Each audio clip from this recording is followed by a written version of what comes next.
You're watching the Movie Dawgs. We bark about the movies and nothing but the movies.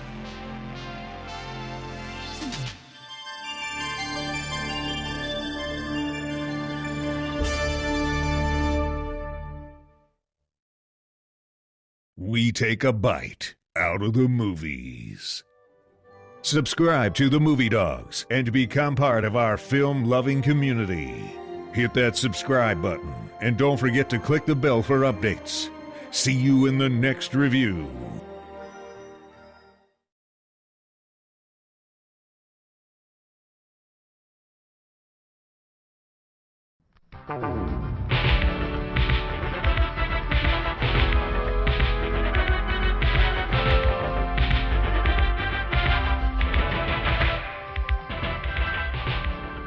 Welcome to the doghouse.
Welcome to the theater.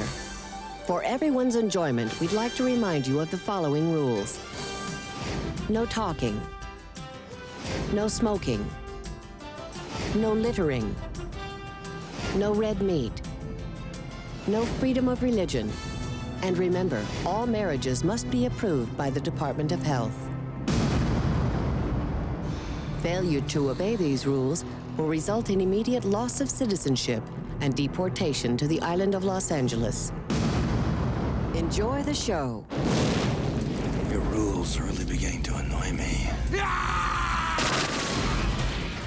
ran a psycho profile on him using a database of 5 million sociopathic personalities. He hit the bottom of the curve. Catches on quick, doesn't she?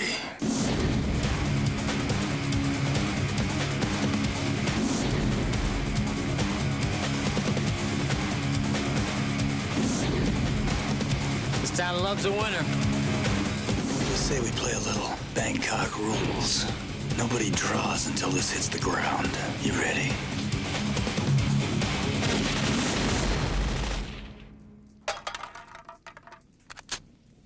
Draw. You got a problem with that?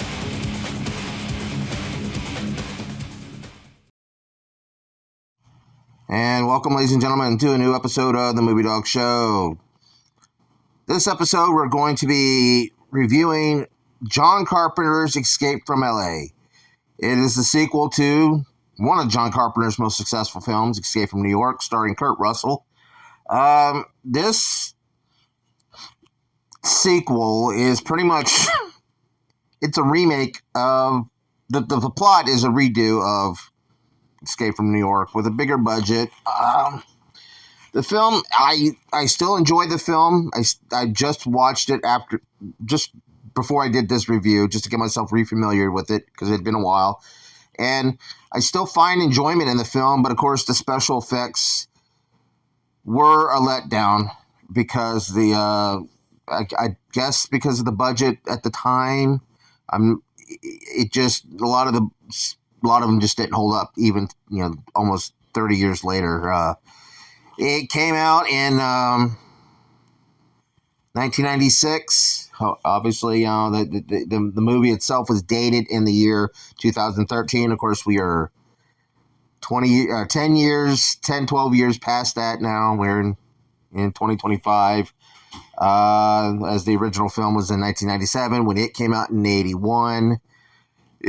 So the film is dated. It also, again, Kurt Russell returns in his iconic role as Snake, one of my favorite movie characters. I have the action figure of Snake Plissken standing aside on shelf next to a VHS copy of Escape from L.A. Still have not been able to find another copy of VHS copy of Escape from New York to have it complete, but I have him holding, because I used to have the movie Maniacs that Tom McFarlane did of Snake Plissken holding the two guns that he was very prominent had in this film, but he's holding those two guns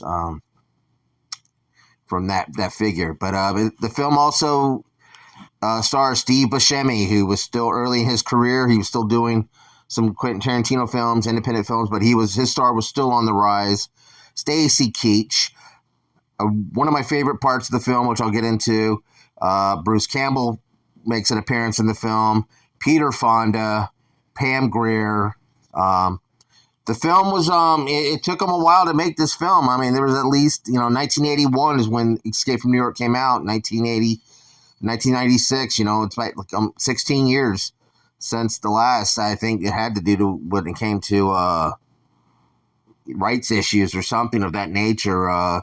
The film, I think this was the final film that Deborah Hill and John Carpenter worked on together, because after this film was, I believe, Vampires, and I believe around that time Deborah Hill was starting, her health was failing her. This was a group effort between Carpenter, Hill, and Russell, because Kurt Russell always wanted to play Snake again. It's one of his favorite roles, and matter of fact, the outfit that he's wearing in the beginning of this film is the same outfit that he wore in Escape from New York. It still fit him. And, of course, he changes his outfit in this really cool stealth black leather outfit, which I hope to find. I hope they make an action figure of that likeness of Snake, and I'll put it next to my other Snake Plissken figure from Escape from New York. But it was a group effort. Russell also co-produced with Deborah Hill, and he also co-wrote with Deborah Hill and John Carpenter on the screenplay to this film. The music, of course, had a very funk, techno western motif. It was also, Shirley Walker, who composed this with John Carpenter, and I had the score to this soundtrack. There was another great soundtrack along with it that was a very metal, industrial metal, heavy metal type of collaboration of different groups, and along with White Zombie, because Rob Zombie's band was really big at the time, and The One, which is basically the theme song to this, because the lyrics of Escape from L.A. are in it. It was distributed by Paramount Pictures, which was also produced by Riser Entertainment, which is now, I believe, defunct. I'm not 100% sure on that, but came out August 9th of 1996. I didn't get to go see it in theaters. My brother did, and he came out saying, well, it wasn't bad, A lot of us who got to see Escape from New York only got to see it on television, because around that time, it was very hard to find it on VHS. It was very hard to find it on VHS. And there was rumors that there was a director's cut of it out there. And, of course, there was limited run of it. As I said, I didn't get to see it on VHS until after, like, the late 90s, very late 90s, a couple years after this film had come out. The budget was $50 million. I mean, the first Escape from New York was at least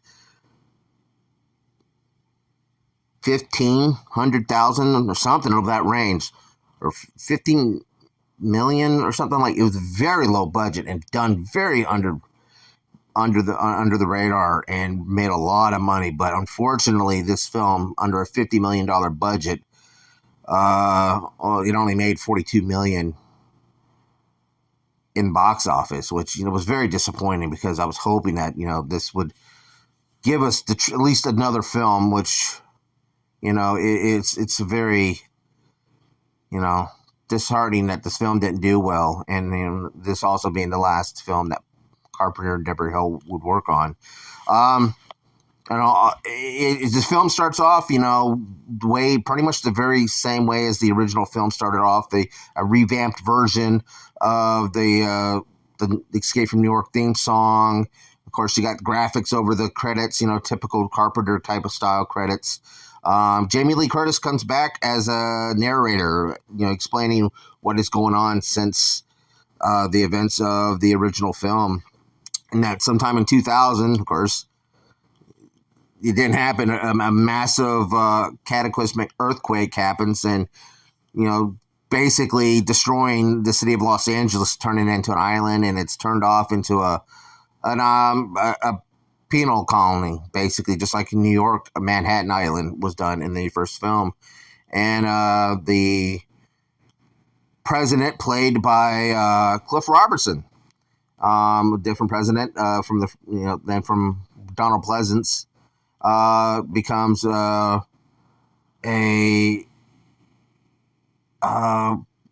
lifetime president. He was able to get things changed around to where he becomes president for life, and he basically moralizes the United States, banning such things as smoking, alcohol, drugs, premarital sex, firearms, profanity, red meat, and of course violators are. I don't know what happens to New York in this timeline if it's not used anymore, but everybody's thrown. That does not obey the law goes to the island of Los Angeles, or death by electrocution. By then, Snake is in 2013. Snake is captured, and they don't really get really much why or how he got captured. Kind of like in the first one, even though there was a scene filmed at him being captured, which is now on the infamous original first reel of New York. But of course, it's the same scenario. Snake is given an offer, a chance to get parole and pardoned and leave if he does the task. But of course, you have to force him to do it. You got to put him in a scenario. So he's given a virus, and so it's, as I said, it's pretty much a rehash of the original thing. So he has to go and get this little gizmo that was stolen by the president's daughter. She defects over to L.A. She obviously has some issues, and she takes this little gizmo that controls satellites that can wipe out civilizations. Their electronic throws this magnetic pulse that just wipes out all their technology. And, it's in the hands of a crime lord that runs L.A. called Cuervo Jones. And she's been kind of manipulated by him, even though her father is pretty much in the same category as this man too, power hungry. And of course, in around this time, Snake Plissken meets all these other characters and these people that, kind of comes in and out of his life really quick. You get this one scene where I cannot remember her name right now. Her name was, she's a young Spanish woman at the time. I cannot remember her name. I think Valeria Guerrero, who kind of gets caught up in Beverly Hills, stuck in Beverly Hills with Snake, which was one of my favorite parts of the movie, where Bruce Campbell is playing the general surgeon or surgeon general of Beverly Hills, where you see all these people who they've had so many face implants and face lifts and stuff like that. Their muscle tissue turns to gel, and they're all deformed and mutated looking. And of course, if you happen to be walking around that area unarmed or something, you're more than likely going to be a victim of body part harvesting. But again, that was one of my favorite parts in the film.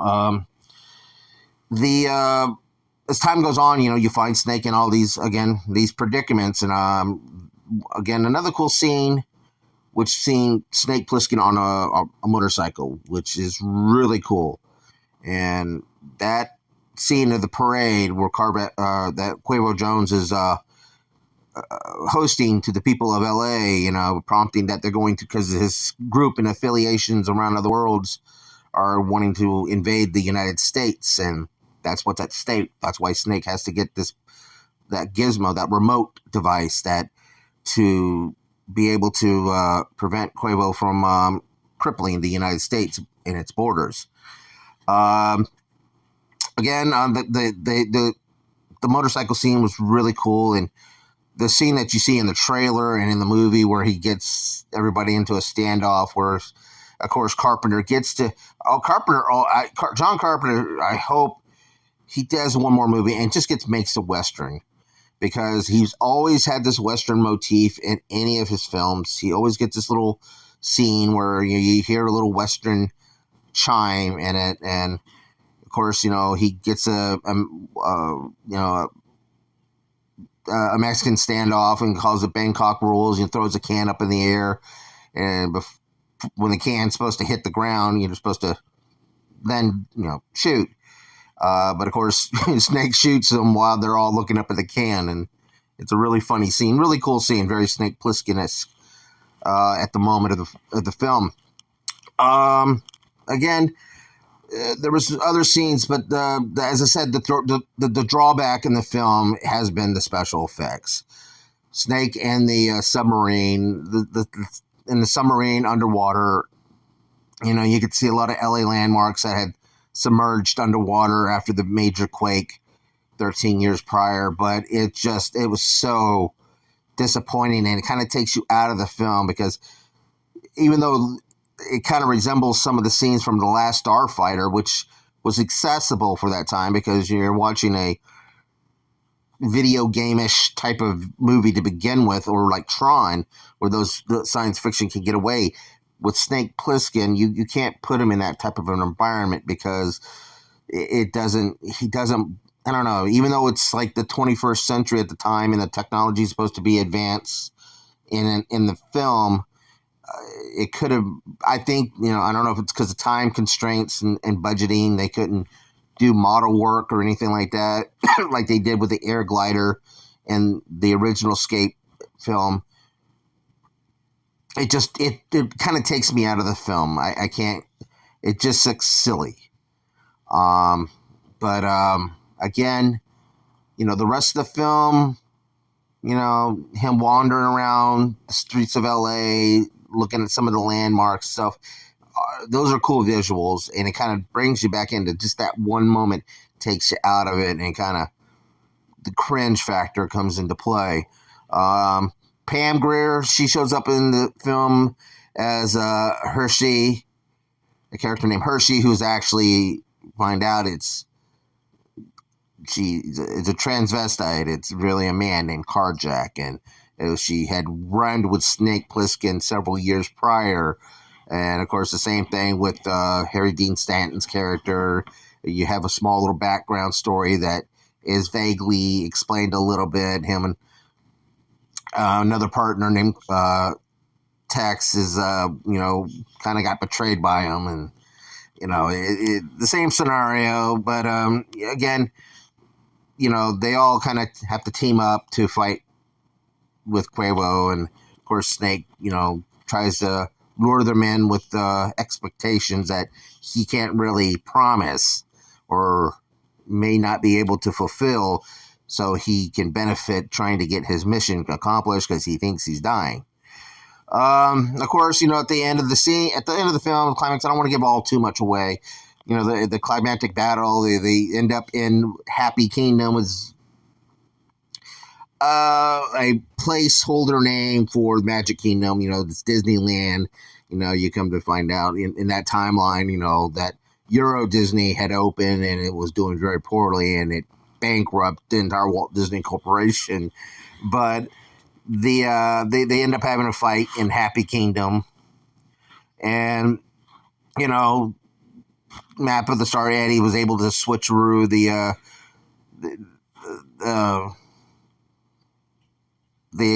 remote from Quavo, and of course just the typical shootout. There was a helicopter that got landed by the United States Police Force, and Snake was able to get everybody there. And of course, Snake gets on there, and everybody that's working with Snake pretty much gets killed, except for Steve Buscemi, who, if you see, the same when it comes to the first film, when Isaac Hayes, the Duke of New York, is murdered by the president, Snake never kills the main bad guy. It's always somebody else. So Steve Buscemi's character, Eddie, was the one who pulled the trigger, shoots Quavo before, and right before Quavo's last breath, he shoots the rocket launcher that hits the helicopter that they're in. And Steve Buscemi jumps out because nobody wants to really kill Steve Buscemi off in the movie. And then, of course, Utopia, the president's daughter, who is responsible for most of this, she's in the helicopter because she realizes she wants to go back and try to, make peace with her father. But the helicopter is on fire. She and Snake are the only survivors left on the helicopter. And, they're trying to get back to the port of entry and the base where, they crash land, Snake takes the device that you see, puts it in her pocket, and you think she's got the device. And, of course, after everything's all said and done, you think Snake is dead after the after the helicopter crash. He's not. And I'm not going to give away too much of the ending and everything, but it is a really, the ending's similar to Escape from New York, but it's advanced and everything. It's a little more stylish, and I actually like it as well. I mean, I like the way the film ended, but it worked, and it again, it shows this time Snake, instead of, screwing up plans, this time Snake makes a difference, because they, you fooled me once, shame on me. Fool me twice, shame on you. And he makes the big difference. I said I really don't want to, I know the film, it's been over 30 years, about, almost 30 years since the film was released. But for those who didn't see it, please check this film out. Because, again, it's the submarine scene does take you out, but the other scenes, the visualizations, it does work. I mean, if you haven't seen, you really don't have to see Escape from New York to see Escape from L.A. As I said, it's a rehash of the predecessor, but again, they do, accommodate each other. They do work. They're both basically the same film, but they also have their different styles and their different likenesses, and it, each film works on its own. But I do like the last shot where Snake finds a pack of cigarettes. God knows how long this pack of cigarettes have been laying there. Nothing worse than a stale cigarette. Due to, my experiences in the past. But he picks it up, lights it with a match, and just has a match that that he was given when he was giving out all his new weapons to go on this mission. But he lights the match, lights up the cigarette, takes a drag, and looks at the match. And and you realize the scene is supposed to be like, well, we're back to we're back to fire and wood, if you, as I said, when you watch the film, you're going to understand the scene more. And he kind of breaks the fourth wall and looks at the camera directly, blows out the match, and says, "Welcome to the human race." When the scene goes black before the credits roll. Again, it was a very powerful moment. The film ended with Snake breaking the fourth wall, looking and basically telling people, you're going to have to, you're basically starting over. Again, I mean, the film itself it works in ways that, that I still makes, it still makes it enjoyable. As I said, I still enjoy this film. But again, you've got to, you're going to have to get past the submarine scene. Again, you got Kurt Russell, of course you get more of his name. You find out that he's Lieutenant SD Bob Snake Plissken. You find out his name is Bob. You got Steve Buscemi as Map of the Stars Eddie. Peter Fonda, the scene where, I will say this, the scene of Snake surfing is a little bit corny as well. I will say that. It's got some cringe to it. But Peter Fonda pops up every once in a while. Again, Stacey, the cast itself, really does bring out the does help with the film. It's a very talented cast. I do have to say the girl that plays Utopia, A.J. Langer, she was kind of the up-and-coming actor. She played the girl next door, the sweet, innocent girl, and she's dressed very slutty, which, those who know me, I like the girl next door, but I also I like the little scantily class look as well. As I said, I'm a weirdo. Can't blame me for it.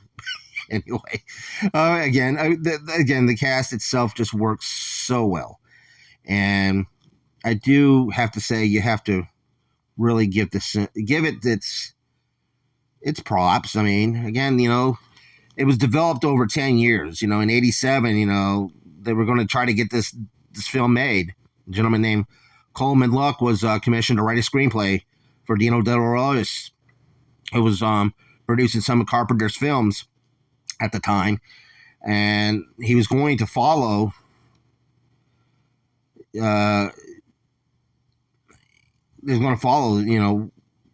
his commitments with this Escape from New York thing. But then, of course, they were able to, finally, like, by 94, because of everything that was going on with the Northridge earthquakes and the L.A. riots that were going on in 92, Carpenter insisted they allow the film to be made with Snake Plissken's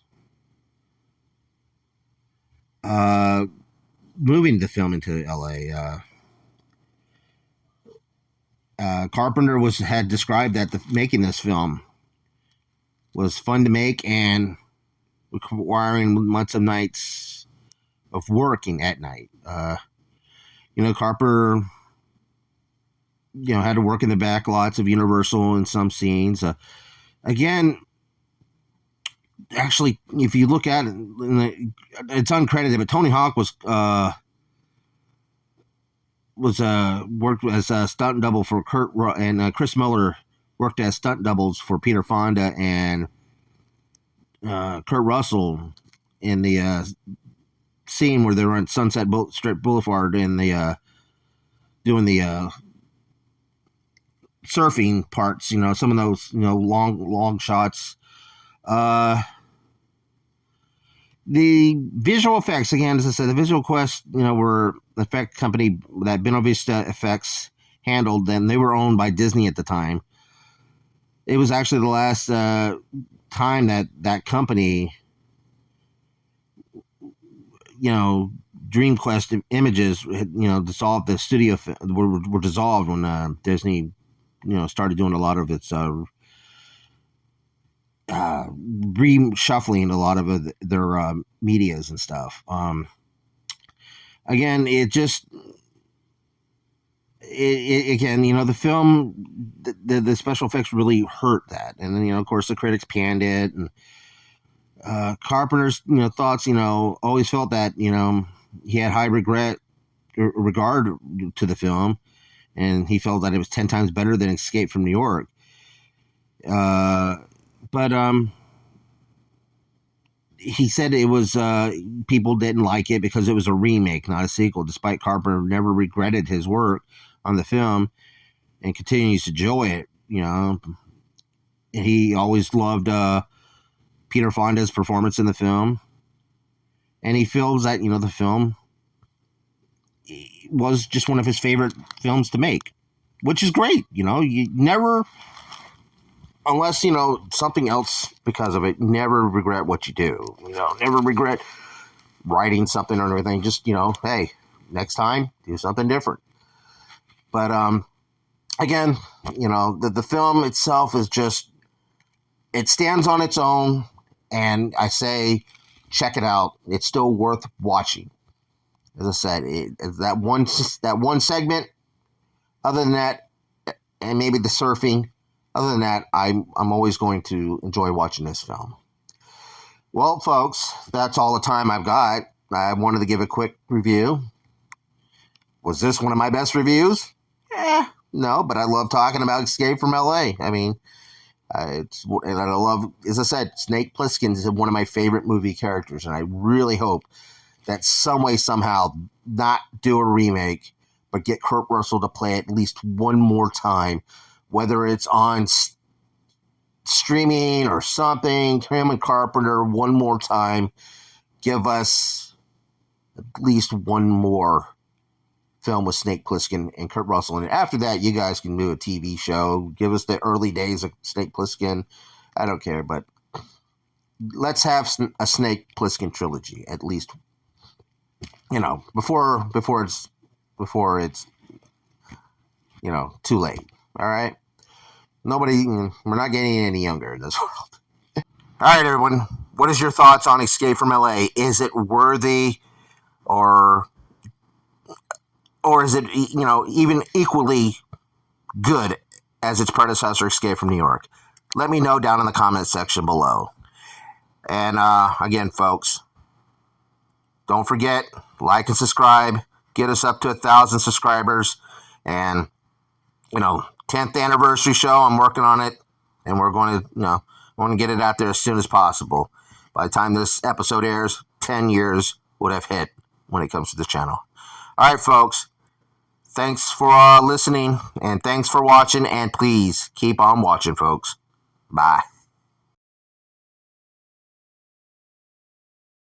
Hey, like and subscribe. Be sure to check out more of the content on the Movie Dawgs channel. All the reviews and cool remarks and cool guests like me, Josh Church, the owner of River Monster Comics. We are in Denellen, Florida, so if you're ever in the area, come by and check out the shop and get some cool nerd stuff, comics, pops, toys, whatever, and swing by and just have some cool conversations about movies and all things pop culture. We appreciate you. See you soon.